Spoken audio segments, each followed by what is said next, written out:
Hi, everyone. If you're joining us today for our webinar with Sarepta, you're in the right place. We're just going to give it a couple of seconds to let folks kind of trickle in and get online here. So we'll get started in the next minute or so. Just want to make sure everyone has time to get on before we start.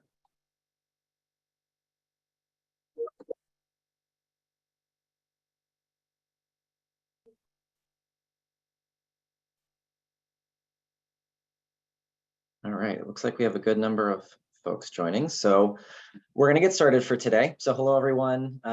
Thank you for joining us today for this PPMD webinar with Sarepta Therapeutics. I'm Eric Camino. I'm PPMD's Vice President of Research and Clinical Innovation. I'm joined today by Pat Furlong, our founder and CEO.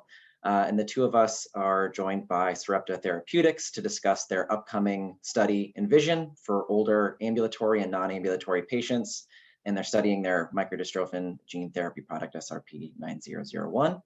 So from Sarepta, we're joined by Matthew Ferguson, the Medical Director in Clinical Development, Teji Singh, the Vice President and Head of Clinical Development, and Siobhan Fitzgerald, the Executive Director of Patient Affairs. We are recording this webinar, so as we go through, it should be up on PPMD's website in the following week. If you have any friends or family that this might be relevant to, please feel free to share with them. After the presentation around ENVISION, we will have an open Q&A. So if you have questions during the presentation or during that open Q&A, we encourage you to submit those to the chat function at the bottom of your screen. I do want to clarify that for this presentation, Sarepta is not going to be able to answer any questions related to the ongoing submission of SRP-9001. So we ask that you focus your questions around the ENVISION study and other information that Sarepta shares within this webinar. And with that, though, we can get started. So I'm going to hand things over to Matt, who's going to lead us in our presentation today. Sure, thank you, Eric. One moment. What does this look like? Looks good. Great. Hello, everybody. Just a reminder, my name is Matthew Ferguson. I'm on the clinical development team at Sarepta. And I just want to take a second to thank PPMD for hosting us today. And thank you for everybody on this call that's listening in. We have the standard forward-looking statements text. I'm not going to read this verbatim, but I want to leave it up for just a moment to make sure that we cover it, because this presentation does have some forward-looking statements. Okay. One of Sarepta's overarching goals is to try to bring life-changing treatments to patients with Duchenne. I think to that endeavor, we have three different approaches in terms of treatment modalities. On the far left is our RNA therapies that includes the exon skippers. On the far right is gene editing, which is earlier in our pipeline. And then the focus of today's talk will be the gene therapy approach, and specifically SRP-9001. Across these three different modalities, we have over 10 years of R&D experience. And we're excited to share some of our upcoming news with the group today. And back in 2019, for those of you who may not be familiar, there was a strategic partnership formed with Roche between Sarepta and them, and a licensing agreement for this SRP-9001 gene therapy. But the idea being that if we partner together, we can bring this to more patients on a global level than we could if we tried to pursue this on our own. And so I think this collaboration has been very fruitful, and I thank the Roche colleagues for all the work that they put into getting us to where we are today. To date, with SRP-9001, we have treated over 140 patients in the Duchenne community. I know a lot of these clinical trials that are listed up on this clinical development program have been presented at various forums, including a webinar last year hosted by PPMD. I'm not going to go into a lot of detail, but I'd like to spend a couple minutes just describing where we started and where we are today with the ENVISION study and how it kind of fits into the overarching theme that we're trying to accomplish here at Sarepta. So starting on the far left on study 101, this is a first-in-human study. We dosed our first patients at Nationwide Children's Hospital with the goal of predominantly looking at safety in these individuals. There were 4 patients that were dosed in the study. All of them were ambulatory, and those patients were between the ages of 4 and 7. Data from this 4-year data is presented last year. And now that we're a year past that, you can imagine that this trial is at year 5 now, and will be coming to a close. So that's a big milestone for us to be able to wrap up the 101 study. The safety data from this study really led us to be able to move into the 102 study, which is our first double-blind placebo-controlled study using SRP-9001. Again, same patient population of 4 to 7-year-old boys who are ambulatory.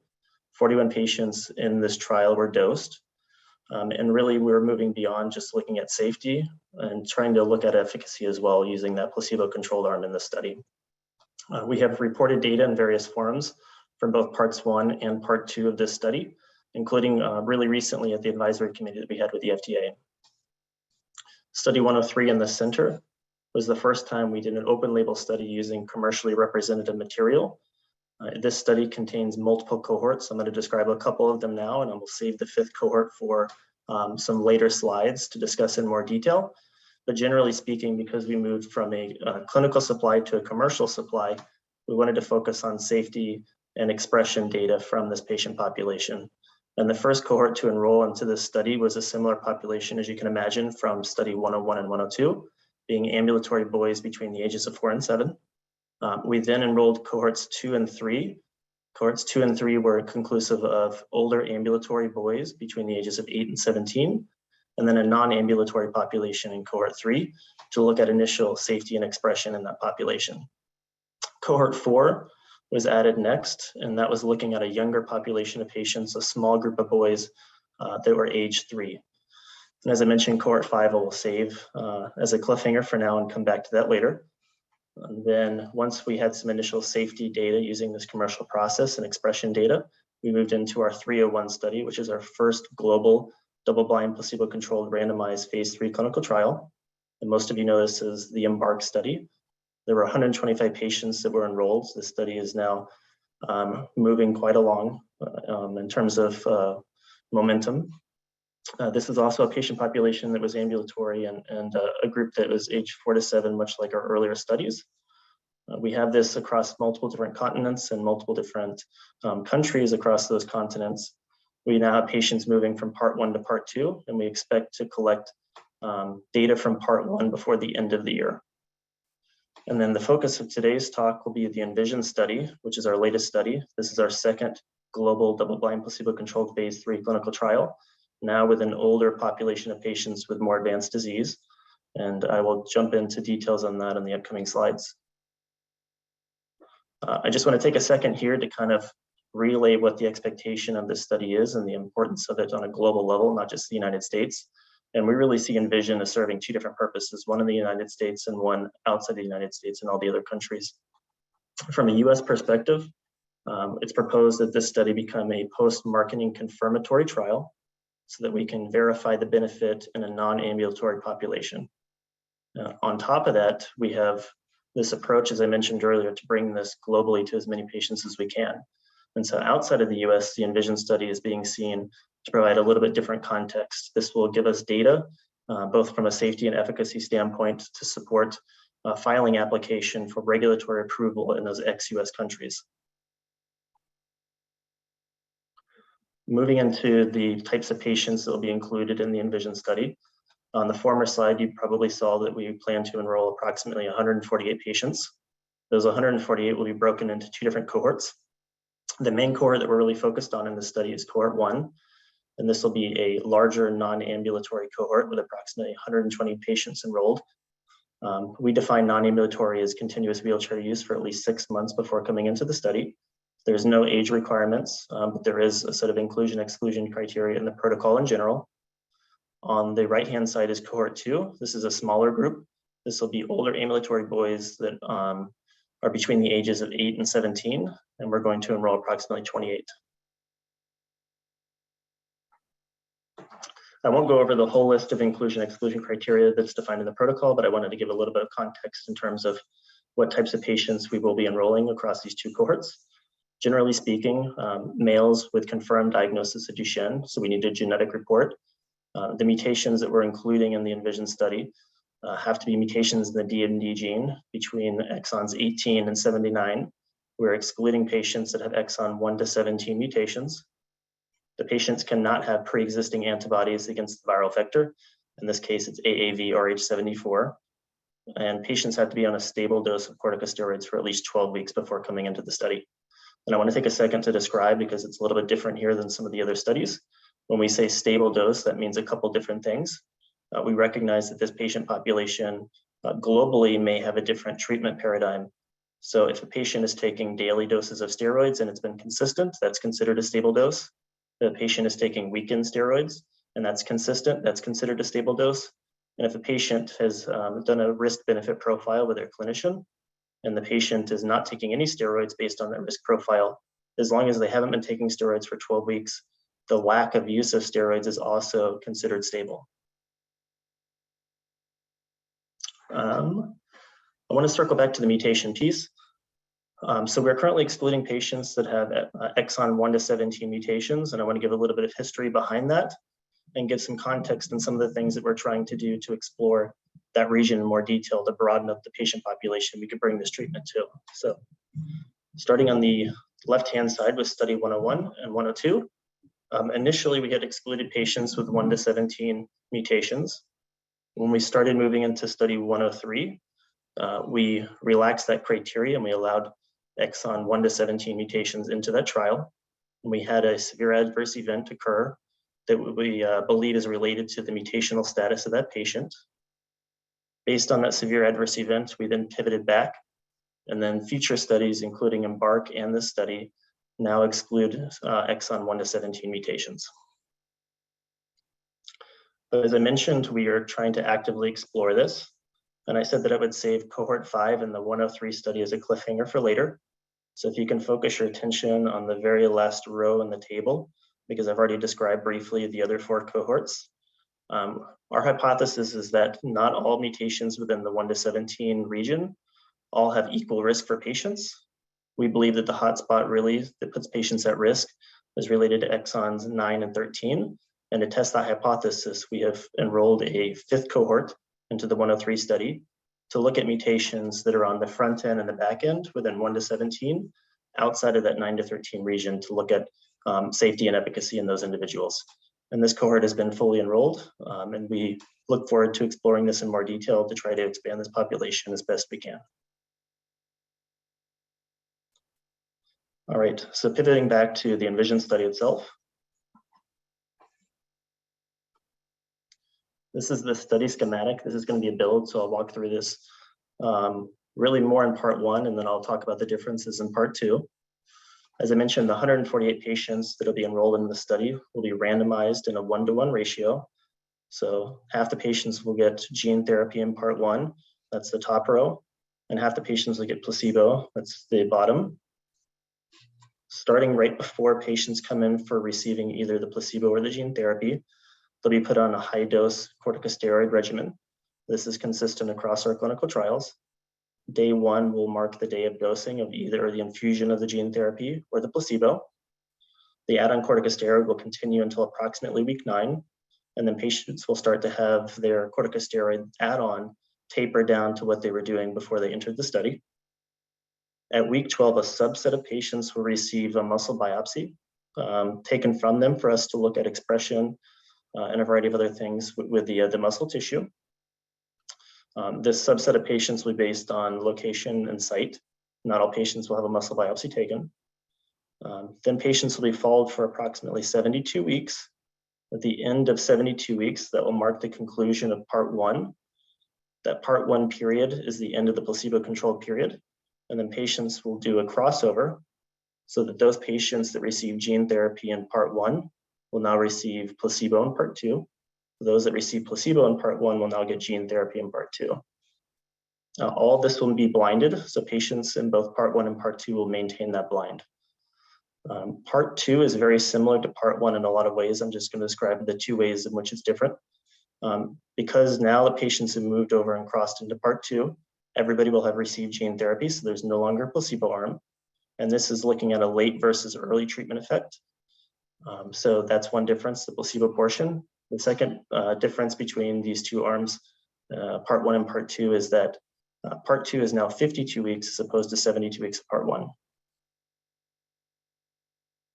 And then at the end of all of this, this will conclude the study once patients reach week 52 of part 2. We have another study that's going to be a long-term follow-up study, and all patients that enroll into ENVISION will be given the opportunity to come into this long-term follow-up study. It will be a lighter touch type of study, and it will allow us to look at long-term safety and efficacy in individuals. I just want to give some context on what to expect within the clinical trial itself. I think some of this I've already touched on briefly. Really, the part in the middle is the point I think that I didn't touch on the former slide. Generally speaking, if you were to average out the number of in-person visits over time, patients will be coming in approximately every 6 weeks, more so on the front end. So as you can imagine, after a patient receives an infusion, there'll be more in-person visits closer to that infusion time. And the longer time that goes by, the more sporadic and spread out those study visits will be. In terms of study assessments, what actually happens when a patient comes into the clinical trial site, we'll be looking at a variety of different functional tests. Because the population in the study that's being really focused on is the non-ambulatory group, we'll be looking at upper body function in these patients. For the cohort 2 boys that are still ambulatory, they will have some of the standard ambulatory tests that maybe the folks on this call are familiar with. We'll be taking a subset of muscle biopsies, as I mentioned, from patients. That will be bicep muscle again, because we're focused on the non-ambulatory patient population. All patients in this study will receive a cardiac MRI, and we'll be doing additional heart and lung monitoring to look at both safety and efficacy. All patients will have a wearable device. The idea behind the wearable device is that when patients come into the clinic, that's something that's more structured and standard. And when a patient leaves the clinic and goes home and does their day-to-day activities, we want to be able to look at what happens in those day-to-day activities outside of really structured setting in a clinical trial visit. And then finally, we're going to be doing a variety of blood tests to look at laboratory parameters, predominantly from a safety standpoint. Generally speaking, the types of things that we want to look at a high level are, of course, safety. That's always top of mind with any kind of clinical trial that we're conducting. In addition to that, we want to take that subset of muscle biopsies in order to look at expression of microdystrophin. And that's extremely valuable to us because we hope that we can continue to use that as a surrogate marker for efficacy. And we would substantiate that as a surrogate marker of efficacy by looking at the functional impact on the far right-hand side. And that would include both physical tests as well as the cardiac and the lung function tests. The primary endpoint of this study, though, because again, this patient population is primarily a non-ambulatory group, is an upper extremity physical function test known as the Performance of Upper Limb Assessment, or PUL for short. We'll be looking at what happens before treatment to the end of part 1, which is the 72-week placebo control period. For those of you who are not familiar with what the PUL actually is, this is a study assessment that is designed for patients with Duchenne.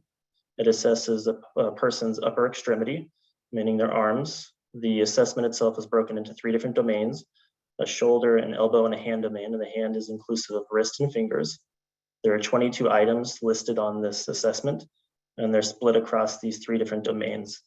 We can look at the upper arm as a whole, having one total score, or we can look at scores for each of these different domains of the arm. And all the different items that are included in this task are supposed to be representative of daily activities, and a couple of them are listed here: eating, drinking a glass of water, turning on lights, brushing your teeth, etc. All those things are built into the types of items that would be put into this assessment. I want to take a second to talk about locations. I'm going to be a little bit generic with some of this stuff here, but as you can imagine, because this is a global study, there's variable activation times on a country-by-country and a site-by-site level. The United States is now active, and we do have sites that are currently screening patients. That will be constantly updated on clinicaltrials.gov. On the very last slide of this presentation, there'll be a QR code that will link you directly to the clinicaltrials.gov post. In addition to that, you could do a simple Google search to look for the ENVISION study. As we have new sites activated in the United States, we will keep that post up and running and updated as quickly as we possibly can. As we have new countries that get activated, we'll also add those to the clinicaltrials.gov website so that the community is up to date on who's actually screening and ready to go. On the far right-hand side, we circled a couple of the continents involved in the study. We have over 10 different countries that will be participating in the ENVISION trial, and we anticipate that we will activate some of the ex-US countries this year. I want to take a couple of moments to talk about a community letter that was sent out last week and just touch on a couple of high-level things. As the community probably knows, we had a successful advisory committee last month. We are now awaiting an FDA decision on whether or not they will give us accelerated approval for a ambulatory population of a certain size. The next big milestone for us is for the 301 study or the EMBARK study to have data readout for the placebo-controlled period. We anticipate getting that data this year. Then we would use that data to then justify or try to get a label expansion and as broad of a population as we can possibly advocate for. And that would include a non-age restricted label, should we be able to seek that. There's some timing considerations that we're having to take into account. As you can imagine, this is a very fluid situation and a lot of things have happened over the past couple of months. Based on the timing of this EMBARK readout and when we would be trying to advocate for a broad label expansion, the ENVISION study will just be starting to get going at the same time. And so because of that, we're having to make some adjustments to US enrollment. Those adjustments, as the community letter indicated, will limit the participation in the US to the non-ambulatory or larger cohort and be limiting the number of patients within that cohort within the US. All the other patients will move to outside of the United States, and we will continue to conduct the trial to completion. And the reason that we're doing this is to try to protect the validity and secure our ability to execute and complete this clinical trial and bring this drug to patients in the broadest possible way that we can globally. And we know that this is really disappointing to families. It's unexpected news, but we are trying to think on a global scale. And we want to bring this to patients not only in the US, but ex-US, and not only ambulatory patients, but non-ambulatory patients, and do this in a way that gets them the drug as quickly as possible. In terms of travel and accommodations, we have experience across multiple clinical trials now, and we've learned from those previous trials and apply those learnings here. We know that it's really burdensome to have to go into a clinical trial and participate with all the different site visits and things. It's inconvenient for the families, it's inconvenient for the patients. And I think the internal team has done a great job at trying to learn from the community and add things in terms of policies and reimbursement programs to make this as simple as we can for the families. If you'd like more information about the types of programs that we offer, there will be 2 emails on the last slide of this presentation. You can reach out to one of those 2 emails and they will point you in the right direction to get you information. The last thing I want to point out in this slide is that to date, we're not able to support relocation and we're not able to support applications for visas. That concludes the ENVISION portion, but we wanted to take a couple of minutes to talk about some of the more new items and near-term plans that we have. I mentioned a couple times now that we're committed to bringing this gene therapy to as many patients global as we can. And I've talked about the clinical development program at the beginning, where we're looking at younger ambulatory boys all the way to non-ambulatory boys. But I'd like to take a couple minutes to talk about some of the other patient populations and what we're doing to try to address some of the patients who are currently unable to get access. I'm going to skip down to this first bullet point here. I mentioned cohort 5 earlier. We know that we have these exclusion criteria around exons 1 to 17 mutations. And this cohort, along with some other initiatives, are trying to investigate which portions of that 1 to 17 region are actually safe to dose. And we're doing this to try to bring this to a broader population within that genetic mutation criteria. The next thing we're doing in terms of expansion is through our partnership with Roche. Roche is taking the lead on an ex-US study. This will be a European-only study. It's called the enroll study. And this is looking at treating patients below the age of 4, so going into a younger population. There'll be 4 cohorts with a goal of targeting approximately 21 patients total. And each of those cohorts will be getting progressively younger as they go on. So looking at a 3-year-old population, a 2-year-old population, and below 1-year-old population. And our hope is that we get to a point one day where globally newborn screening is available. And we want to make sure that this is safe and efficacious in a young population so we can treat patients hopefully earlier and have long-term effects in those patients. And hopefully the study will be a milestone to help us answer some of those questions that we don't have answers to today. And then finally, there's been a lot of talk about this, what to do about patients with pre-existing antibodies. Unfortunately, patients out there can have naturally occurring exposure to viruses which make them produce antibodies against the viral vector, and they're ineligible for the study. And we're committed to trying to find novel and unique ways to treat those patients. We have a couple of clinical trials that we're currently developing that are early stage clinical trials.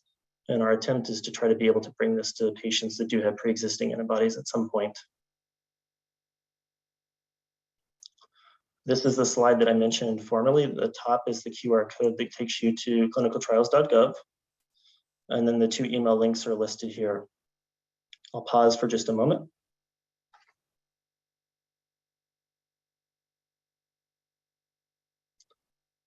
Okay. I just want to say thank you to a couple different people. First, PPMD for hosting us today. Thank you for the folks in the audience. Thank you for all the families who have participated in our clinical trials, who have advocated on our behalf, and have been there to promote treatments for gene therapy and other types of treatments. I also want to say thank you to my internal Sarepta and Roche colleagues. There are many people that I work with that work really tireless days and weekends to try to push this program forward. Many of their names and faces will never be known, and I'm truly grateful for everybody. With that, I think we can move into a Q&A session. Thank you, Pat Furlong here, and I so appreciate that really comprehensive and well explained webinar. A couple questions, as you might imagine. So if we could go to slide number 7. Sure. So in the description of the cohorts, a couple questions. You've already said that in terms of the United States, it would only be the non-ambulatory cohort that would be recruited. In the concept or the definition of non-ambulatory, you have continuous wheelchair use for at least 6 months.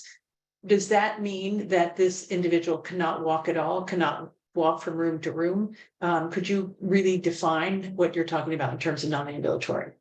Sure. There's additional screening criteria that are built into the inclusion. So we'll include this, and we will measure North Star Ambulatory Assessment and the common physical assessments. And based on those, we'll have both patient-reported and clinical of non-walking, yes. And are you able to say to us how many subjects you'll be enrolling in the United States under those circumstances of non-ambulatory? I'm not able to say that at the moment, but as soon as we are able to share that information, we're committed to do so as quickly as possible. Okay, and in cohort 2, these are 28 males who are still walking up until 18 years old or below 18 years old. Is that correct? That's correct. And those studies will not be in the United States. They're outside the United States. Are any of the sites outside the United States currently open? And I know you gave us that link. And I guess if this is probably a wishful question, but I'm sure it's on the minds of everyone. You're opening multiple sites in multiple countries. Do you anticipate or hope for all of these sites being open by first quarter of next year? Or do you have it? I know there's a lot of conflict in terms of IRB and et cetera to go through, but is that your goal to have them all open by that time? I can say that our goal is to try to get them open as quickly as possible. But as you mentioned, there's a variety of different things, hurdles to get through. IRB approval, getting the sites activated, make sure they're trained, and all of those things take time, and each country and site takes a variable amount of time. So I would be unable to give you an idea of when all the countries, because it's site dependent. It's tough to say. And the site, there is one site in the US open, and you'll be opening more sites along the way. Are there any sites open in Europe at this moment today? We don't have any ex-US sites open. And as soon as we do, all of that will be posted on clinicaltrials.gov. And it's a very quick turnaround process. Great. And then a question about enrollment. You know, in other studies, we hear about competitive enrollment. So as you spread across and open sites across the world, will this be competitive enrollment? In other words, could it be as sites open and rapidly recruit for this, that some sites may not be open in some countries? That's always a possibility, yes. Okay. All right, I think that I've covered the questions there. One other question, just in terms of inclusion and exclusion criteria, what if these patients are on an antisense oligonucleotide? In the US, it would be an approved product, of course. So in the US alone, because it is none of the AONs are approved outside the US. If a patient, non-ambulatory patient, is on an antisense product, are they considered? Could they be considered? They could be considered, but they would have to go through a washout period because we have to make sure that the treatment effect is coming from the gene therapy and not what other drug the patient is on, even if it is an approved therapy. So for the exon skipping therapies, they do have to go through a washout and discontinue that. All right, thank you. And as we looked at the sort of the coverage of the world, one of the sort of holes in the coverage that we noticed is South America. Are you considering a South American site? Have you considered it, or will you consider one? Broadly speaking, I think the easiest way to address this is we partner with Roche, we make joint decisions, we try to explore all avenues. It's a very complicated feasibility type of analysis that we do. We look at factors such as, do the country or the sites have gene therapy experience? Do they have a Duchenne expert? Do they have patients that could be eligible? Do they have the resources and equipment to do the trial in general? What's the regulatory process approval like? What's the IRB process like? And does the timing of that actually fit into the scope of when we would complete the study, or would we like to complete the study? So all of those factors played a role in which countries we choose. It's a very, I think, standard process that we do here. And for that reason, we've chosen the countries that we have. And let's go to slide number 8. Sure. Just a question on the stable dose of steroids. As you've mentioned, weekend steroids for a period of 12 weeks are considered stable, as are other regimens. But what if a steroid dose has been increased due to weight? Is that taken into account here? And is that 12 weeks again on that increased dose? Very good question. If it's a weight-based change, then that's still considered stable. Thank you. And can you go to slide 9? You know, you've already studied, or at least included in some of your studies, patients who were no longer ambulating. And as we just look at across studies, and I know we're not necessarily talking about anyone, but have you in terms of Sarepta the data that suggests that there's any greater risk in a non-ambulatory patient, or have you seen are the risks that you've seen more likely to be in a non-ambulatory population? I could say that the types of adverse events that we've seen are largely consistent. Again, I want to remind everybody that 1 of 3 study is a smaller cohort, and safety is a big factor in the 303 study. So we will continue to monitor safety within the ENVISION study itself. And if, for instance, are there any circumstances, and this is back to our previous discussion, that you might consider enrolling patients that are ambulatory in the United States, should you not be able to fulfill the requirement ex-US? I think we will continue to try to bring this to as broad of a population as we possibly can. And if there's factors that change in the future, then that would be pivot points that we would consider many different options, whatever would bring this treatment to patients as quickly as we can. Let's go to slide 13. So this is a 1-to-1 ratio with basically an 18-month placebo. As you know, I think this community always worries about the length of placebo. Can you talk to us a little bit about those negotiations? I know you don't need to tell us anything that is proprietary, but how did you think about that? Given the natural history of this disease, I think we all worry about placebo in general, and certainly long placebos, which 18 months feels pretty long. Sure, and I think people are probably familiar with our other studies where we have a year-long or 52-week placebo-controlled period. That's in an ambulant population where we're using the North Star ambulatory assessment, and a year-long is sufficient to be able to detect a treatment difference. Now that we're pivoting to the performance of upper limb assessment, it's a new type of assessment that we haven't looked at in a placebo-controlled trial to date. We used a variety of natural history studies and preliminary data that we have in our 1 of 3 cohort to try to anticipate how long we would need to be able to detect change. It's absolutely essential that we have a placebo arm. I think we've learned that from negotiations and discussions with regulatory agencies, which is why we've continued to include a placebo-controlled arm. Ideally, for the performance of upper limb assessment based on natural history, I think a 2-year placebo-controlled arm would probably be most ideal. We thought that that was borderline unethical to ask for a 2-year period. So we've compromised at a 72-week period to give us sufficient time to measure a treatment difference so that we can show that this trial is successful and actually get this to patients. Thanks, Matt.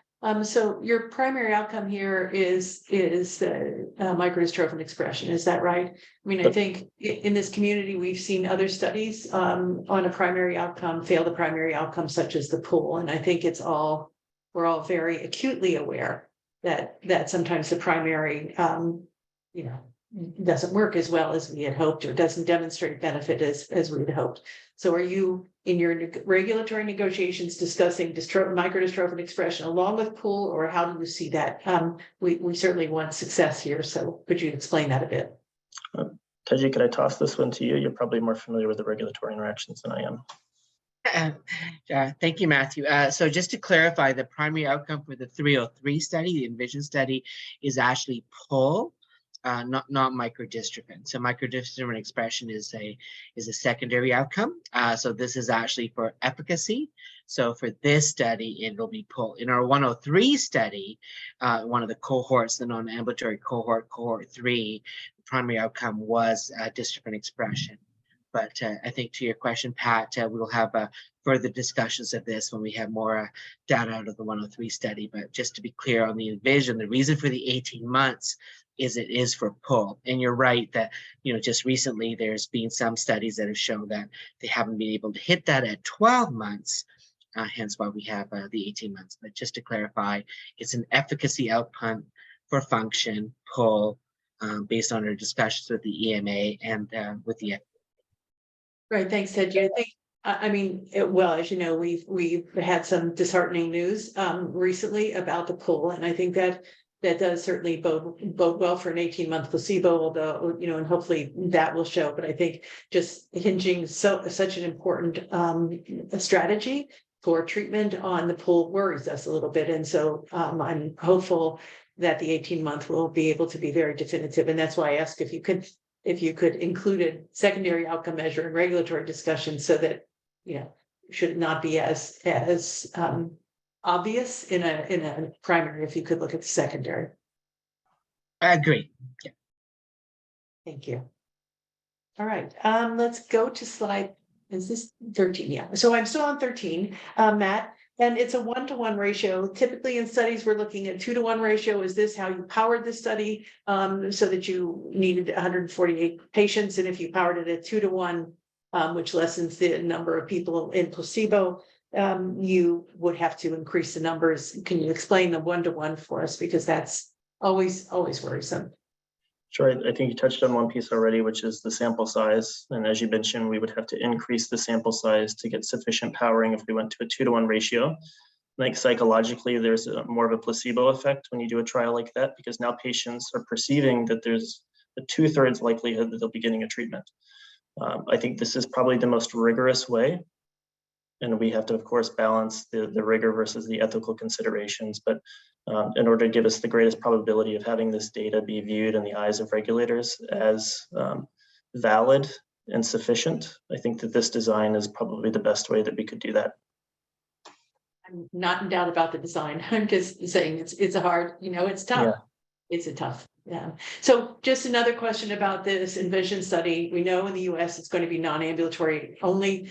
Are there any other places in the countries that you selected that will be limited to one of the cohorts versus another, or are all the countries outside the US able to recruit for both ambulatory, late ambulatory, and non-ambulatory? As of now, outside of the US, all countries will be eligible until that cohort 2 fills up. Thank you. And let's go to slide 15. Okay.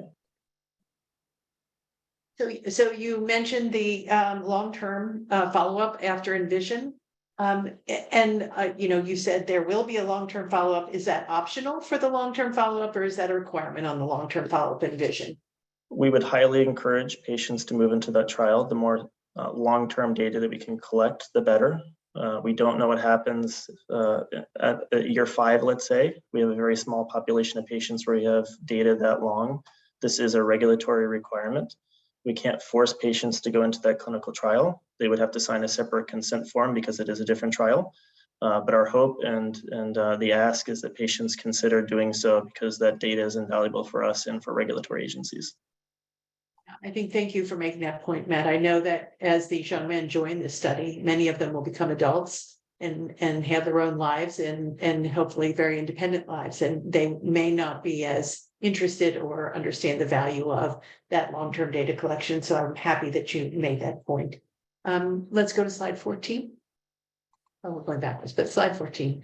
You've talked about the every 6 week visits with the device. Now, can you talk a little bit about that device so that people understand that it's, yes, I understand your use of the device, they're not worrying it nonstop 24/7 or not for the duration of the study. So could you give us a little, a bit of a descriptor on what is the device and how long are they going to wear it and at what intervals?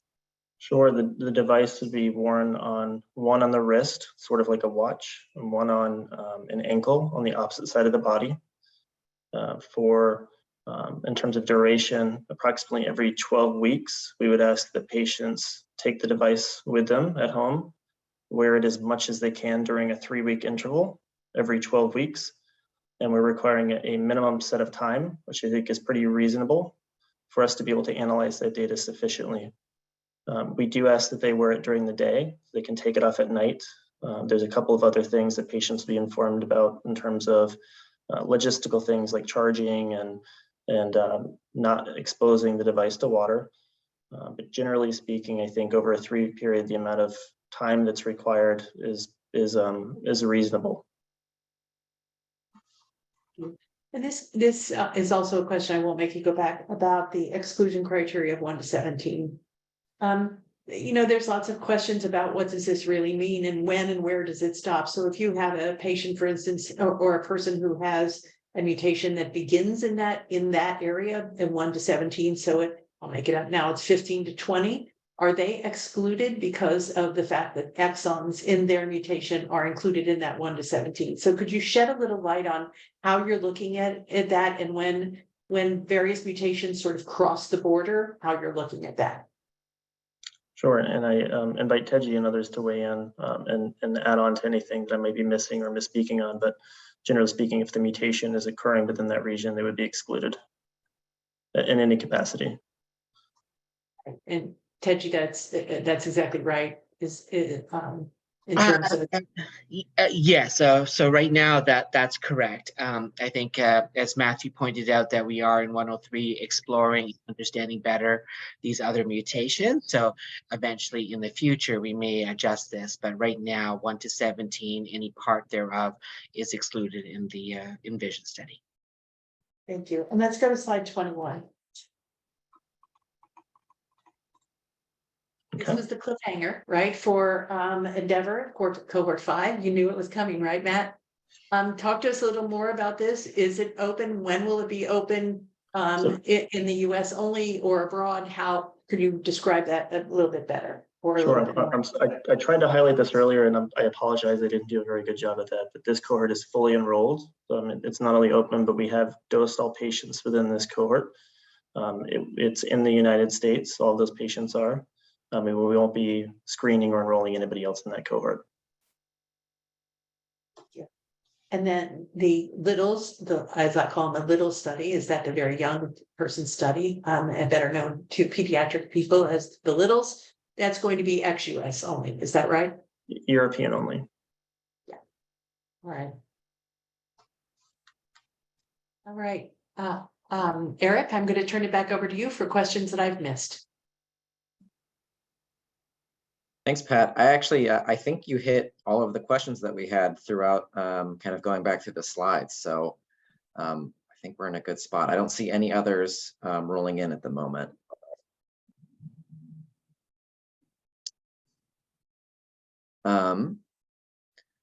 So there, I guess one last question that just came in. So will there be any studies there, just asking for confirmation of, will there be studies for patients over the ages of 18 years old? Over the age of 18, in terms of? I'm assuming they're alluding to ambulatory patients because the non-ambulatory cohort 303 has no age restriction. So there's no limitation there. I think that, given that we're committed to trying to bring this to as many patients as we can, if we were to investigate a study, I think we would let the community know as soon as possible. But no, perfect clarification. Yeah, so I think just as a reminder to everyone, we did this whole webinar was recorded. And so we will try to get this posted up on our website in the next weeks. That way you can take another look at it if you need to, or if you have friends or family members that this would be relevant to, you can certainly share that with them. And I'd like to thank everyone from Sarepta for joining us today and walking us through the ENVISION study. Thank you, Eric, and thank you, PPMD. Thanks, Great. Matt. Thanks, Teji. Thanks, everyone from No, Sarepta. thank you so much. And looking forward to any questions you want to send offline to Siobhan and company. So that'd be wonderful.